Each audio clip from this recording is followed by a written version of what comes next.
Matteo DeLuca slammed his tattooed hand against the dining table, and every voice in the private room died at once. No one leaves until I know who forged her name. Rain tapped against the restaurant windows behind him, soft and steady, almost polite compared to the silence inside.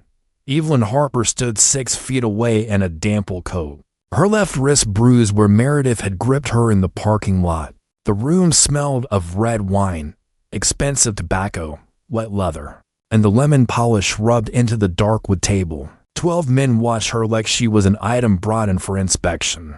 Her stepmother stood near the door, smiling too hard. Chase, her half-brother, kept staring at his shoes. Matteo sat at the head of the table in a black suit with the collar open, a charcoal tattoo rising along the left side of his neck. More ink covered his fingers and disappeared beneath his cuffs. He looked calm again, but the glass beside his hand was still trembling. Meredith cleared her throat. Mr. DeLuca, there's been a misunderstanding. $3 million isn't a misunderstanding. Matteo slid a folder across the table. It stopped in front of Evelyn. Her name was printed on the first page. Her signature sat at the bottom. For 1 second, the room tilted. She knew the careful loop in the E. She had practiced it in high school because her father said a strong signature mattered. I didn't sign this, she said. Meredith's smile tightened. Evie, don't make this harder. You used my name. Chase finally looked up. Guilt crossed his face before fear buried it. That was enough. Evelyn felt something inside her go very still. 2 weeks ago, Meredith had said they were attending a business dinner. An hour ago, in the parking lot, she had admitted there was a debt. Only now did Evelyn understand she had never been invited to negotiate. She had been delivered. Matteo watched her without pity. That should have frightened her. Instead, it felt cleaner than Meredith's false concern. Your family offered you as collateral, he said. They claimed you approved the arrangement. Evelyn looked at the contract again. The paper smelled faintly of printer ink and stale smoke. And did you believe them? No. The answer came too quickly to be polite. Meredith stepped forward. We had no other choice. Her father left the company in pieces. We kept a roof over her head. We paid her bills. Evelyn turned toward her. With money from the company, he left me. Chase whispered, Evie, please. She looked at him. Did you sign my name?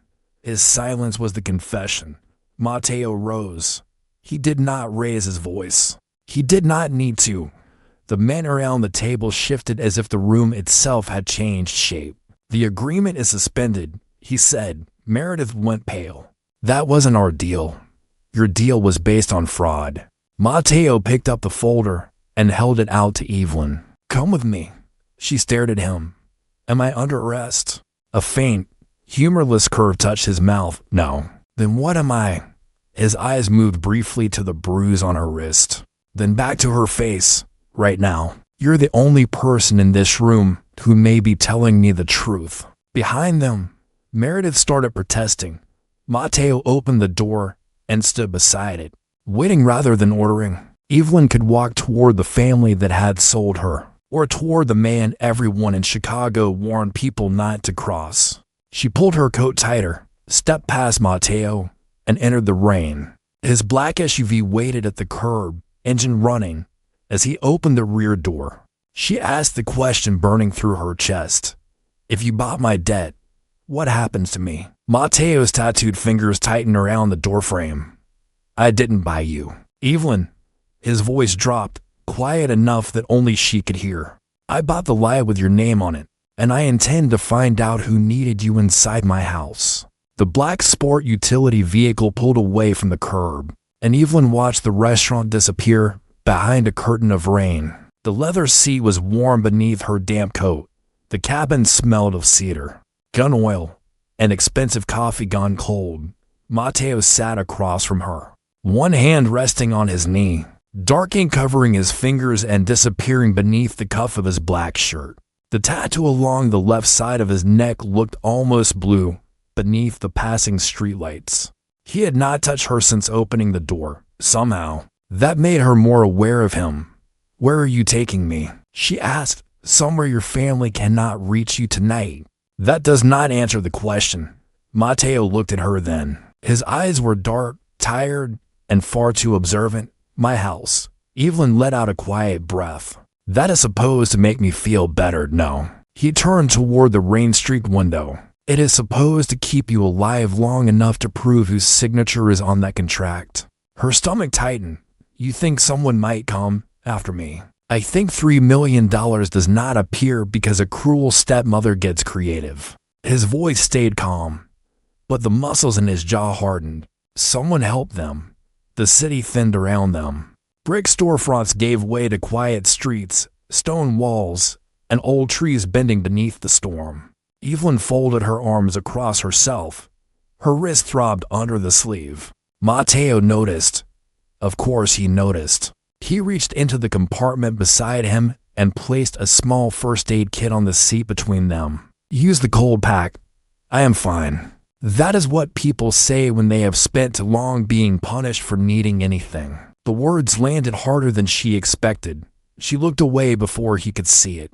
20 minutes later, iron gates opened without the vehicle slowing. Beyond them stood a low modern house of glass, limestone, and dark wood, overlooking the black edge of Lake Michigan.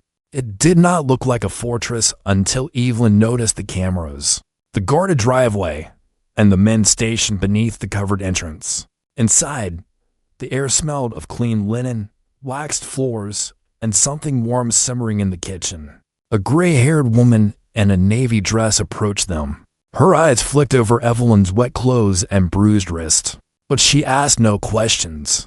Mrs. Bellini will show you upstairs, Matteo said. There are clothes in the guest room. Evelyn stiffened. You keep women's clothes ready. Mrs. Bellini gave Matteo a look that almost resembled amusement.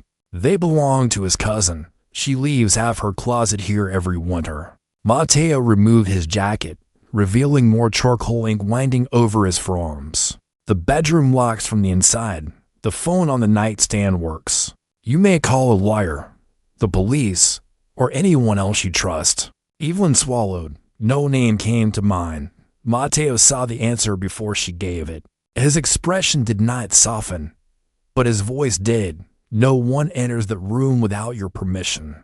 Hours later, Evelyn woke thirsty and followed a thin line of light down the hallway. Piano notes drifted from the living room, slow and unfinished. Matteo sat alone at a black grand piano, sleeves rolled to his elbows, tattooed hands moving carefully over the keys. He stopped at the same phrase twice, then lowered his head. For the first time, he did not look dangerous. He looked haunted. A floorboard creaked beneath Evelyn's bare foot. Matteo turned. The softness vanished from his face, but not quickly enough. Could not sleep? He asked.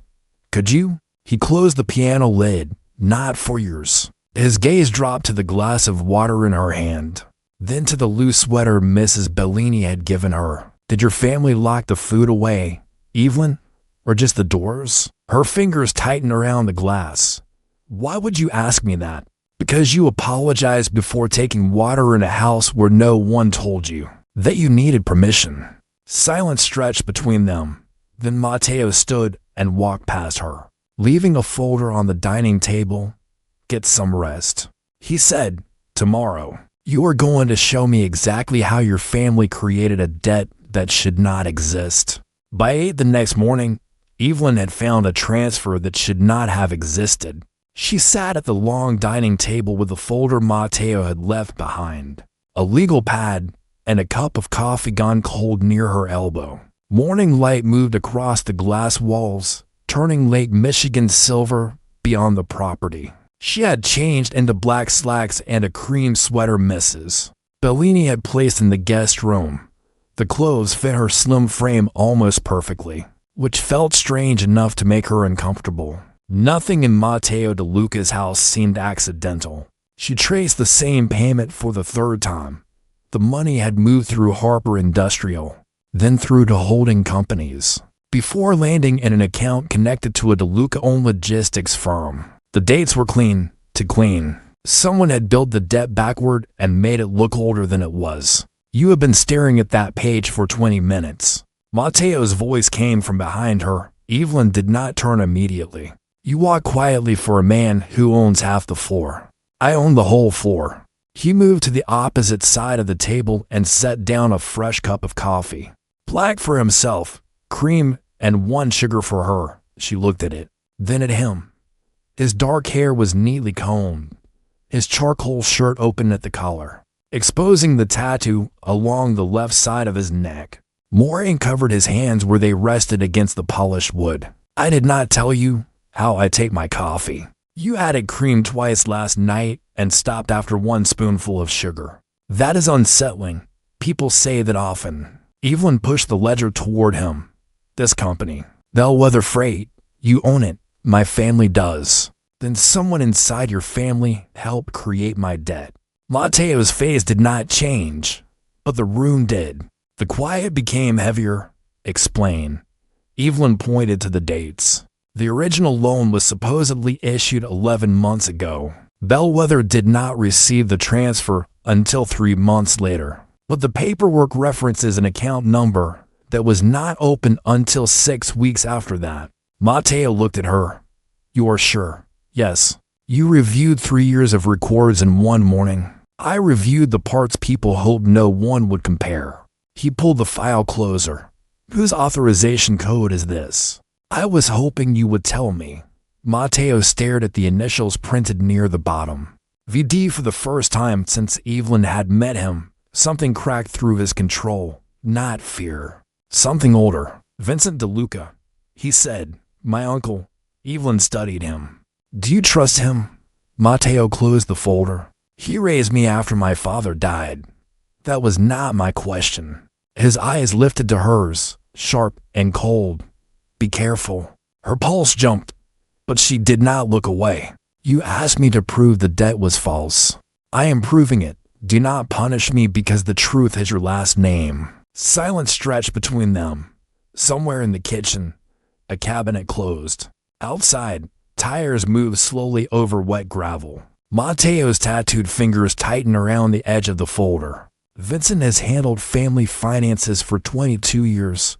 Then he either approved this, or someone wanted it to look like he did. Which answer do you prefer?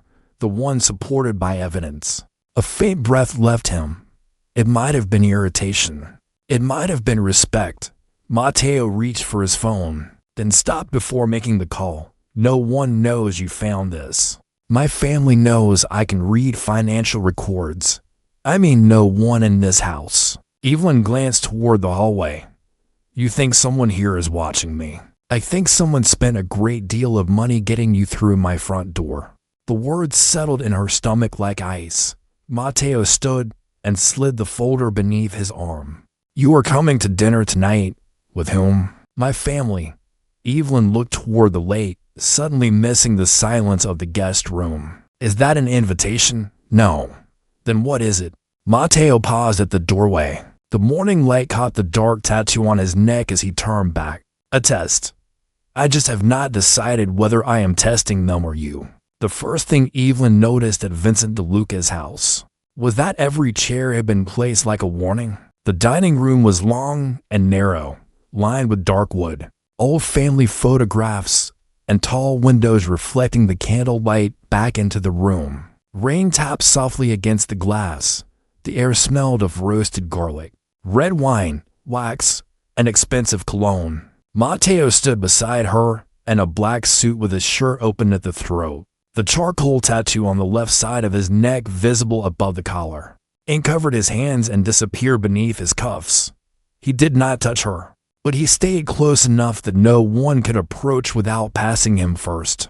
You brought company, Vincent said from the head of the table. He was in his early 60s, silver-haired, broad through the shoulders, and smiling as though he had already won an argument no one else knew they were having. Evelyn Harper, Matteo said, nothing more. A beautiful woman in an emerald dress lifted her wine glass. The collateral, she said. Her voice was smooth, almost pleasant. Bianca Rizzo, Matteo said without looking at her. Do not. Bianca's smile sharpened. Evelyn understood immediately. This was the woman the family expected Matteo to marry. I apologize, Bianca said. I assumed we were being honest tonight. Matteo pulled out the chair. Beside his own, Evelyn sat, keeping her back straight despite the tightness in her chest. The borrowed black dress Mrs. Bellini had chosen was simple and elegant, fitted to her slim frame without making her feel exposed. Still, every person at the table examined her as if she were a document with missing pages. Vincent poured himself wine. "Tell me, Miss Harper, how much did your family receive for you?" Matteo's tattooed fingers went still beside his plate. Evelyn looked directly at Vincent. "Not enough to buy back their dignity." A fork paused against porcelain. Someone at the far end of the table coughed into a napkin. Bianca lowered her glass, no longer smiling. Vincent laughed softly. "She has a spine. She has a name," Matteo said. Dinner continued, but no one relaxed. Questions moved around Evelyn with careful edges. Where had she studied? Why had she left college? What exactly had she found in the accounts? Matteo answered none of them for her. He watched. That was worse. Halfway through the main course, a young server approached with a fresh bottle of wine. Evelyn noticed his right hand first, a silver ring shaped like a split crown. She had seen the same symbol stamped beside one of the false invoices that morning. Her pulse quickened. The server filled Bianca's glass, then Vincent's. When he reached Matteo, he shifted the glasses with practiced ease, moving one from the left side of the plate to the right. Evelyn did not know what was in it. She only knew the movement was deliberate. She reached for the bread basket and struck the stem with her wrist. Red wine spilled across the white tablecloth and down the front of her dress. Chairs scraped back. One of the guards near the door moved too fast. Matteo was on his feet before Evelyn could breathe. He stepped between her and the room, one tattooed hand braced against the table, the other held low at his side. "Stay where you are," he said. His voice was quiet, but every person obeyed. The server had gone pale. Vincent frowned. It was an accident. Evelyn looked past Matteo. "Check his ring." The server turned toward the door. Two guards blocked the way without touching him. Matteo looked down at Evelyn. "What did you see?" "The symbol from the invoice." "He changed your glass." Matteo's eyes moved to the spilled wine, then to the server. He ordered the room cleared except for Vincent, Bianca, and Evelyn. No shouting followed, no dramatic threats, just silence. Phones collected, doors closed, and the dinner ending one person at a time. In the car afterward, Matteo sat across from her, jaw tight. "You should have warned me. There was no time. You could have been hurt." Evelyn looked at the wine drying dark against her dress. "I thought that was the point of bringing me." His expression hardened. "You think I used you as bait, did you?" Matteo leaned forward, the city lights moving across the tattoo on his neck. "No." "Then why are you angry?" He held her gaze for a long moment. "Because you saved me before I knew whether I could trust you." His phone vibrated. He read the message once, then turned the screen toward her. The wine was clean. The server had not been carrying poison, hidden beneath his sleeve. However, was a recording device linked to a federal investigation. Matteo looked back toward Vincent's house through the rain-streaked window. "Someone wanted every word at that table," he said. Evelyn felt the cold settle deeper, including what I found this morning. Matteo's tattooed hand closed around the phone. Especially that. Matteo did not take Evelyn back upstairs when they returned to the house. He led her past the dark kitchen, through a private study, and stopped in front of a section of walnut paneling that looked no different from the rest of the wall. His tattooed fingers pressed against a hidden latch. The panel opened with a quiet click. "You keep a room behind your office?" Evelyn asked. "I keep the truth where my family cannot decorate it." A narrow staircase descended beneath the house. The air grew cooler with every step, carrying the clean metallic scent of electronics and old paper. At the bottom was a windowless room filled with locked cabinets, computer screens, maps, and shelves of financial records. Matteo removed his jacket and rolled his sleeves to his elbows. Dark charcoal ink covered both forearms, connecting with the tattoos across his hands. He entered a code, opened a cabinet, and placed 3 ledgers on the table. Evelyn stayed near the door. How many people know this room exists? 4. Am I the 5th? Matteo looked at her. You are the first person I have brought here without knowing what you will do with what you see. That answer should have felt like trust. Instead, it felt like standing on the edge of a roof. Evelyn moved to the table and opened the first ledger. The numbers matched the records she had reviewed upstairs. But these pages showed the names behind them. Vincent's authorization appeared again and again, always close to accounts linked to Harper Industrial. He did not just approve the debt, she said. Your uncle billed it. Matteo stood beside her, close enough that she could smell rain still clinging to his shirt beneath the darker scent of cedar and tobacco. Keep reading. She found payments to a private investigator, transfers to Meredith, and a consulting fee issued to Chase. Her stomach tightened. My family was paid before they claimed they owed you. Yes. Then why bring me here at all? Matteo rested both hands on the table. Because someone wanted you inside this house. Evelyn looked up. To steal this, possibly. And you still brought me down here. I wanted to see whether you would ask the right question. Which question? His jaw tightened. Why I trust no one. For a moment, only the low hum of the ventilation system filled the room. Then Matteo opened a drawer and removed an old photograph. A dark-haired woman stood beside a younger version of him near the lake, one hand resting on his shoulder. My mother, he said. Someone gave her location to a rival family. The information came from inside our house. Evelyn studied his face. Who did you blame? The woman I was supposed to marry. Was it her? No. The answer came quietly. I learned that after she was gone. Regret crossed his expression before he buried it. Evelyn did not touch him. She did not offer comfort he had not asked for. Refusing to trust anyone did not make you safer. She said, it only made the real traitor easier to hide. Matteo turned toward her, anger flashing in his eyes. Then it faded. You speak to me as though you have nothing to lose. I was delivered to you as payment. That changes your sense of risk. Something close to a smile touched his mouth. Gone almost immediately. They worked until after midnight. At some point, Evelyn fell asleep over a stack of statements. When she woke, Matteo's jacket covered her shoulders and a fresh cup of coffee sat beside her. Cream and 1 sugar. He was across the room, reading under a low lamp. His tattooed hand pressed against his temple. Her phone vibrated on the table. A message from Chase appeared with a photograph of him sitting in a dark room, his wrists bound in front of him. Beneath it were 7 words. Bring Matteo's ledger, or I disappear by morning. Evelyn's breath caught. Matteo looked up. What is it? She locked the screen and forced her voice steady. Nothing. His gaze stayed on her for a second too long. Then he looked back at the page. Evelyn slipped the phone into her pocket, already knowing she had just told the first lie inside the only room. Matteo had trusted her enough to enter. Evelyn waited until the house went quiet before she moved. The hallway outside her room was dark, washed in pale blue light from the lake.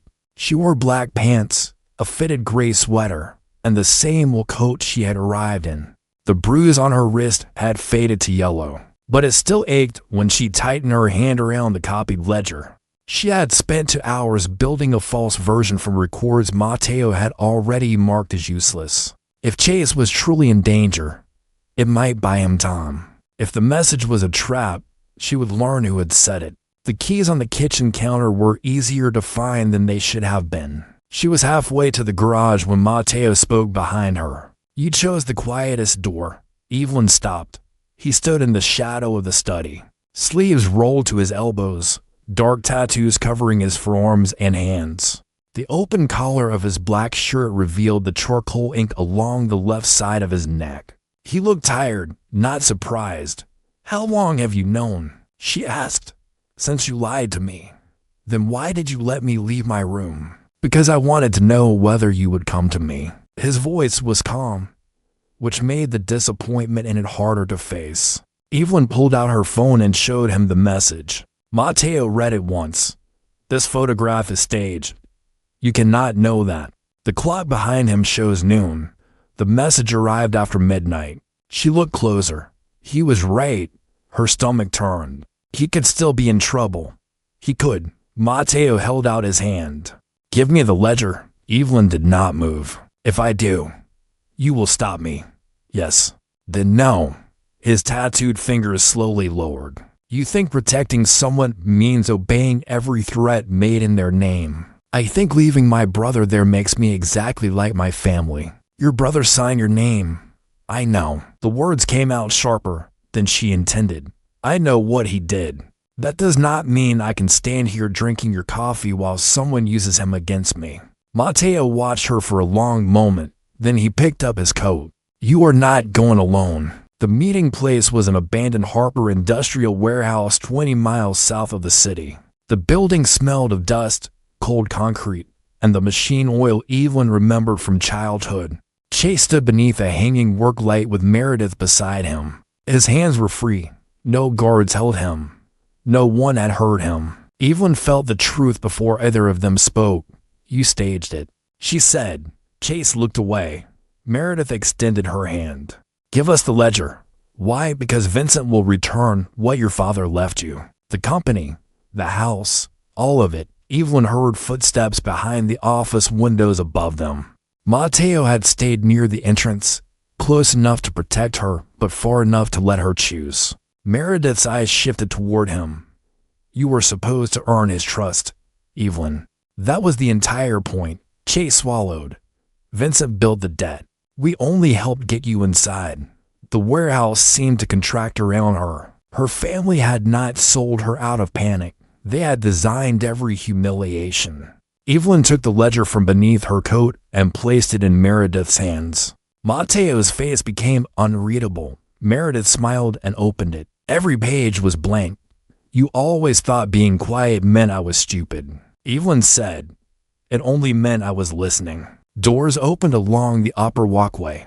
Men began moving through the shadows. Matteo crossed the distance and stepped in front of Evelyn, his broad frame blocking her from the room. The evidence is upstairs, she whispered. We can still get it. Matteo looked toward the office, then toward the loading door behind them. He could save the proof against Vincent or get her out before the trap closed. His tattooed hand found hers. Evidence can be replaced, he said. You cannot.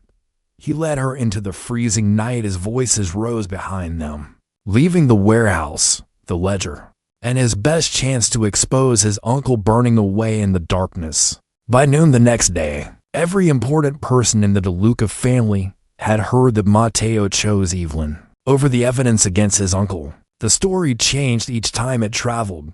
By the time they reached the Grand Marlowe Hotel, people were saying she had manipulated him, seduced him, or threatened him. None of it was true, but truth had never moved as fast as fear. Evelyn stepped from the black sport utility vehicle and a fitted navy dress beneath a long wool coat. Her slim frame looked elegant, composed, almost untouched by the night before. Inside, she felt hollow. Matteo walked beside her in a black suit, his collar open enough to reveal the charcoal tattoo along the left side of his neck, and covered his hands and fingers. He did not reach for her, though his body stayed half a step closer than necessary.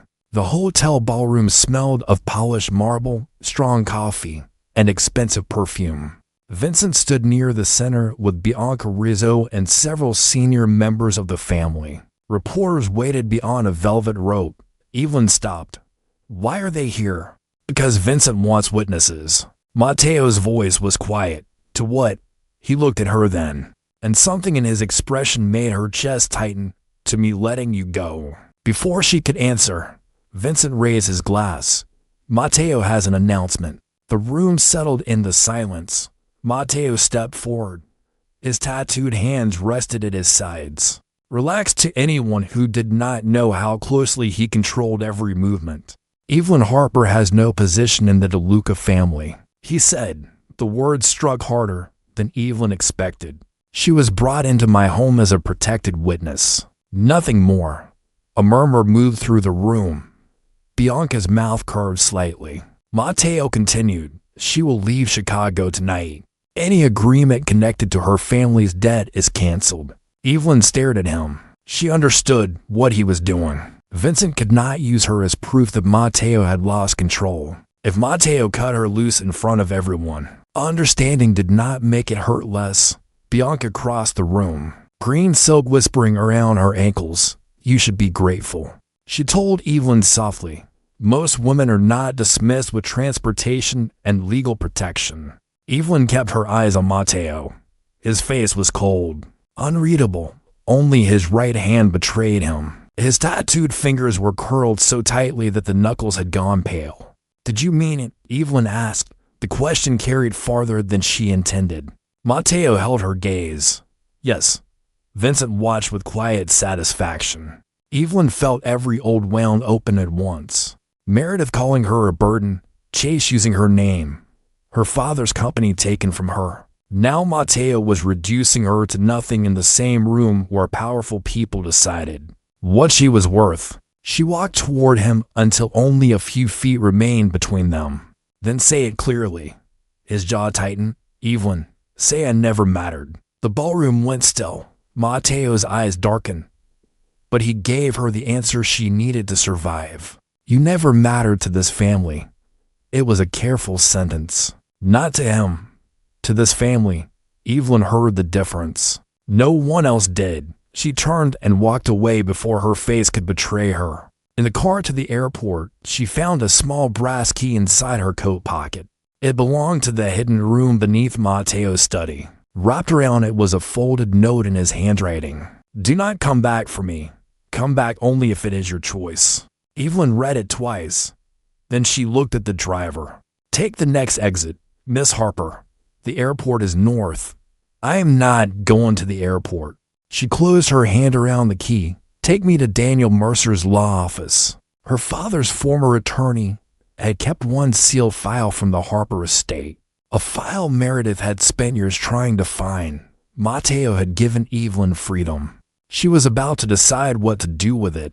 Daniel Mercer kept Evelyn waiting exactly for minutes before opening the sealed file.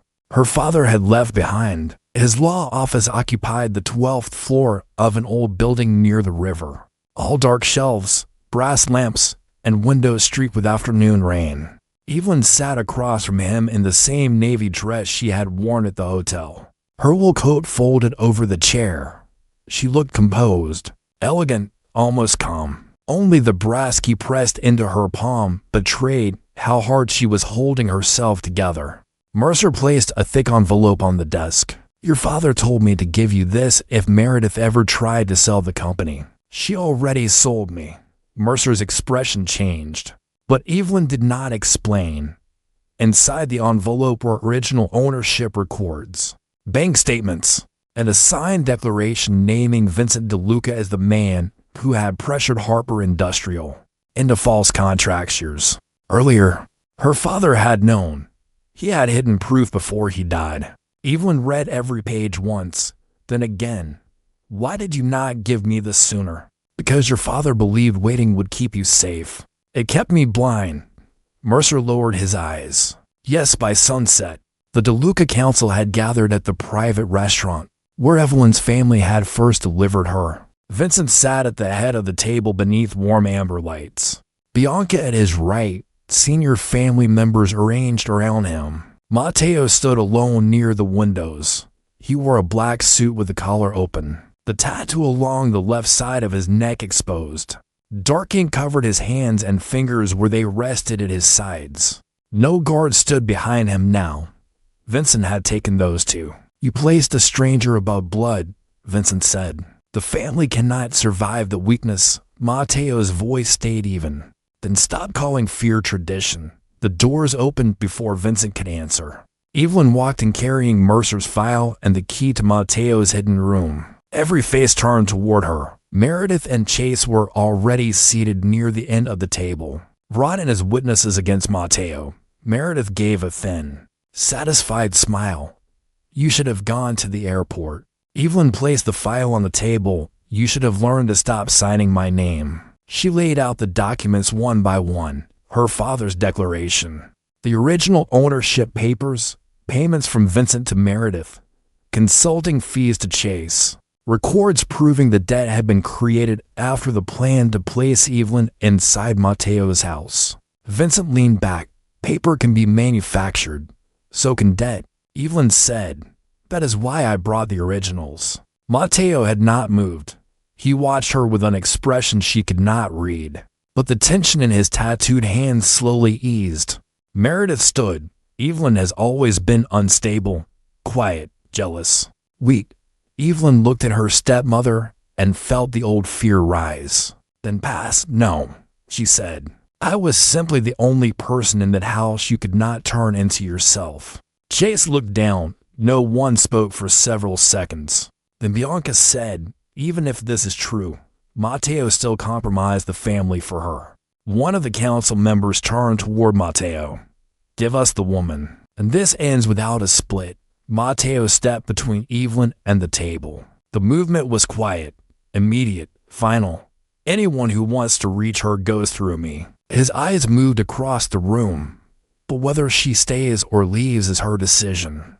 Evelyn took the brass key from her pocket. She placed it on the table between them. Matteo's face hardened, as though he expected goodbye.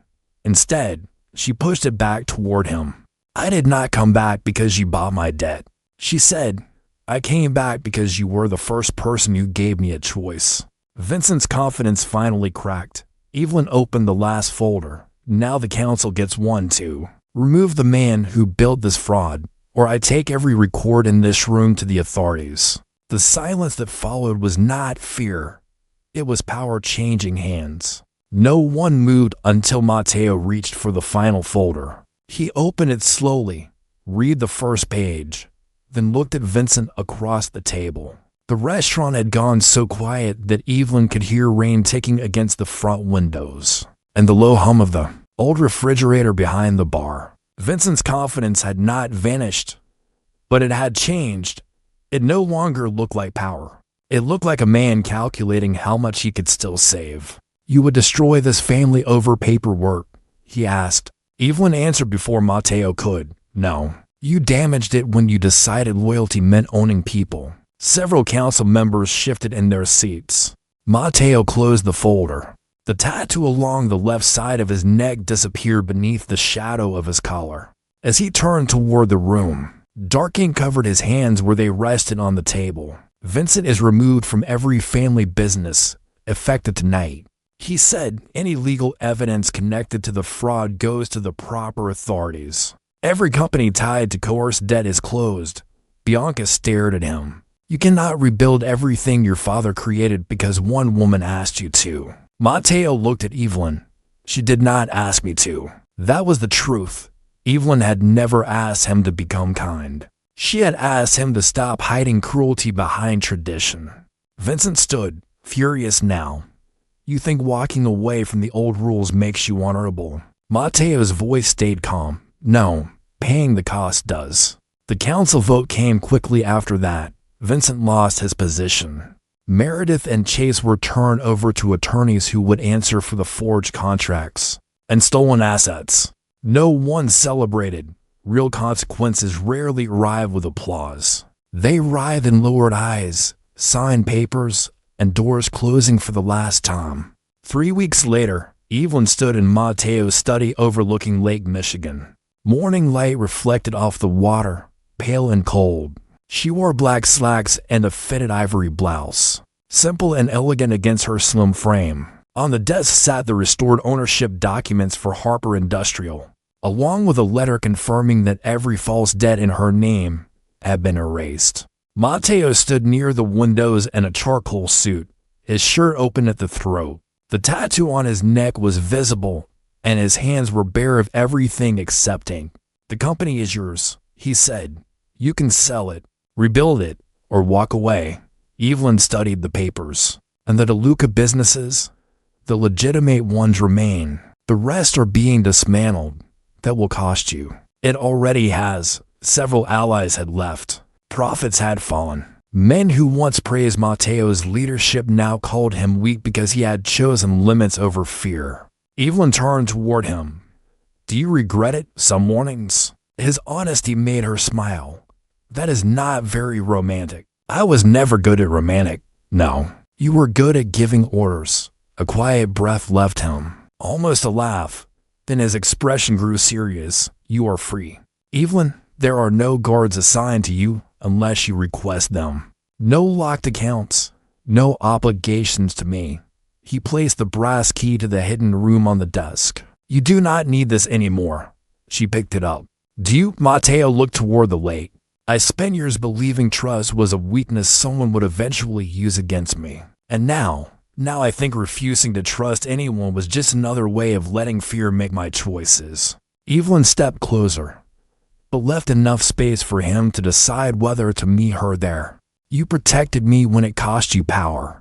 You protected me when it cost you the family you kept hoping would love you. She looked down at the key in her palm. Maybe that is what honor actually costs, not obedience, not silence, the willingness to lose what is wrong, even when it is all you have ever known. Matteo held out his hand. She placed the key in it, then closed his tattooed fingers around it. Keep it, he said. Why? Because there is one person I trust with every door in this house. Evelyn searched his face. Only one, only one. They stepped onto the balcony as the first black cars rolled away from the property, carrying the last members of the old council. Matteo did not reach for her immediately. He waited. Evelyn understood then that this was the greatest change in him. He had spent his life taking control before anyone could take it from him. Now he was learning that love without choice was only another form of power. She slipped her hand into his. Below them, the old family order was disappearing into the gray Chicago morning. What remained would be smaller, less feared, and harder to rule. But it might also be worth saving. Evelyn had entered Matteo's world as a debt other people expected him to collect. She stayed as the woman who made him understand that protection was not possession. Trust was not surrender, and honor meant nothing unless it allowed another person to remain free. He had rescued her from a family that sold her. She had rescued him from becoming the kind of man who believed he had the right to buy anyone at all.